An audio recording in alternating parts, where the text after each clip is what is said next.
அனைவருக்கும் வணக்கம். மாசி தேய்பிறை பஞ்சமி தினத்தன்று வராகி பக்தர்கள் அனைவருமே தேங்காய் தீபம் ஏற்றி வழிபாடு செய்பவர்கள். ஒரு சில டவுட் இருக்கின்றது. அந்த டவுட்டு தான் நம்ம பார்க்க போகிறோம். ஒரு சில பேர் கேட்டிருந்த டவுட் என்ன அப்படின்னா, நான் தேங்காய் தீபம் ஏற்றிட்டு இருக்கிறேன், இப்போ அதை விட்டுட்டு நான் அகல் விளக்கு ஏற்றலாமா அப்படிங்கிறத கேட்டிருந்தேங்க. ஒரு சில பேர் கேட்டிருந்தது தேங்காய் தீபம் எத்தனை மாதம் கணக்கு வைத்து நம்ம ஏற்ற வேண்டும் அப்படிங்கிறது கேட்டிருந்தேங்க. அதாவது தேங்காய் தீபம் எதற்காக ஏற்றுகிறோம் அப்படின்னா, வராகி அன்னைக்கு உகந்த தீபம் தேங்காய் தீபம். தேய்பிறை பஞ்சமி தினத்தன்று தேங்காய் தீபம் ஏற்றி வைத்து வழிபாடு செய்வது ரொம்ப விசேஷமாக இருக்கும். இந்த தேய்பிறை பஞ்சமி தினத்தன்று வழிபாடு செய்யும்போது எதிரி தொல்லைகள் நீங்கும், கடன் தொல்லை நீங்கும், இந்த கண் திருஷ்டி, ஏவல் பிரச்சனை, சேவின்னு சொல்லுவாங்க இல்லையா, அத்தனை பிரச்சனையும் தீரும். அதற்காக தான் தேய்பிறை பஞ்சமி தினத்தன்று வராகினியை வழிபாடு செய்வது அவ்வளோ விசேஷமாக சொல்லப்பட்டிருக்குது. இப்போது மாசி தேய்பிறை பஞ்சமி எப்போது வருகின்றது அப்படிங்கிறதுக்கான பதிவு நான் கொடுத்துருக்குறேன். இருந்தாலும் இதில் டேட்டு சொல்லிடுறேன். மாசி மாதம் 5ஆம் தேதி, பிப்ரவரி மாதம் 17ஆம் தேதி, 17/2/2025 திங்கட்கிழமை அன்று நமக்கு மாசி தேய்பிறை பஞ்சமி திதி முழுவதுமே இருக்கின்றது. வழிபாடு நேரம் காலை வழிபாடு செய்யலாம், அல்லது மாலை 6 மணிலேருந்து இரவு 9 மணிக்குள்ளே நீங்கள் பூஜை செய்து கொள்ளலாம். இப்போ தேங்காய் தீபம் ஏற்றுபவர்களுக்கு டவுட் என்ன அப்படின்னா, இந்த தேங்காய் தீபம் எத்தனை மாதம் ஏற்ற வேண்டும் அப்படின்னா, உங்களுடைய பிரச்சனைகள் தீரும் வரை நீங்கள் ஏற்றலாம். அல்லது சுவாமிக்கு வேண்டுதல் நான் வைத்திருக்கிறேன், அந்த வேண்டுதல் முடியும் வரை நான் ஏற்றலாமானா தாராளமாக ஏற்றலாம். இப்போது 5 பஞ்சமிக்கு நான் ஏற்ற போகிறேன் அப்படிங்கிறத வராகி மன்னிட்ட பிரார்த்தனை பண்ணியிருக்கிறீங்க அப்படின்னா, நீங்கள் 5 பஞ்சமியை முடிக்கணும்.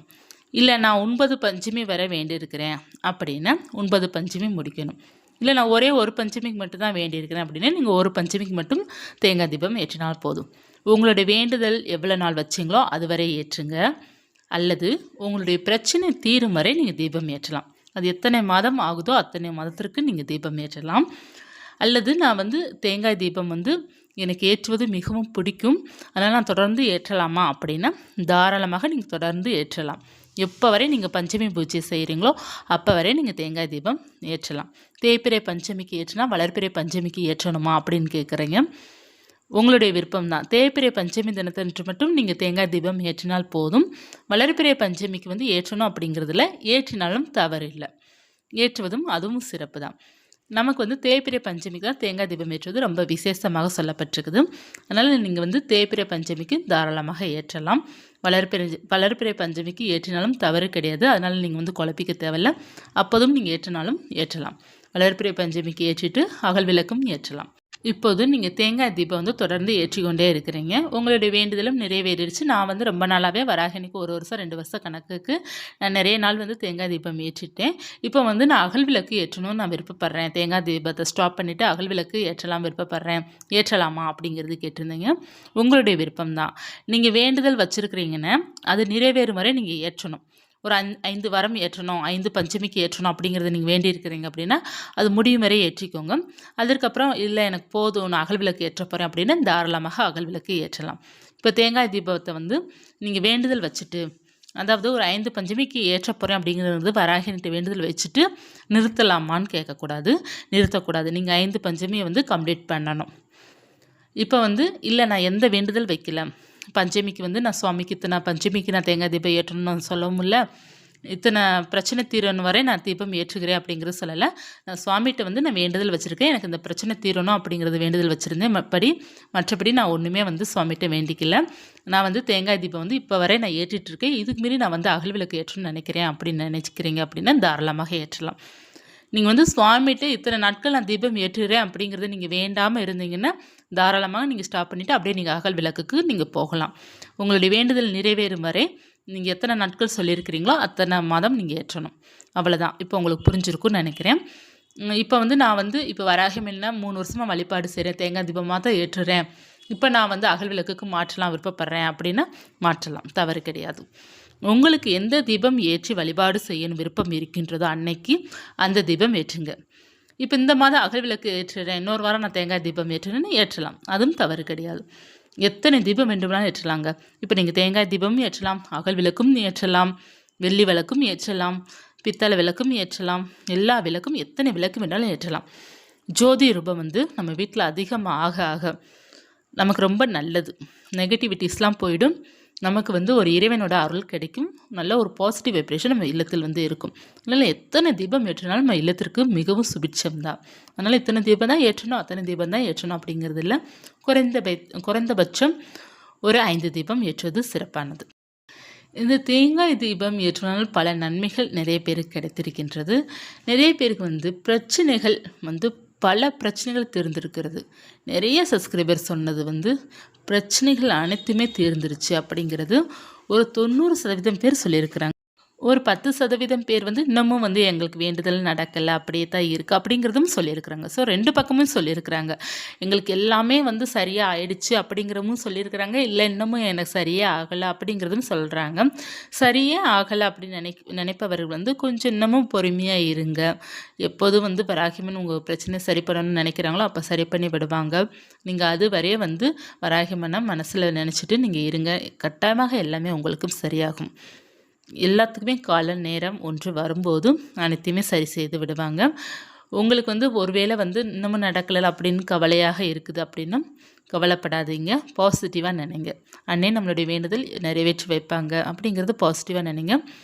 நீங்கள் செய்கின்ற வழிபாட்டிற்கும் நீங்கள் செய்கின்ற பூஜைக்கும் உங்களுடைய அன்புக்கும் என்றைக்குமே தோற்று போகாது. கட்டாயமாக ஒரு நாள் வெல்லும்.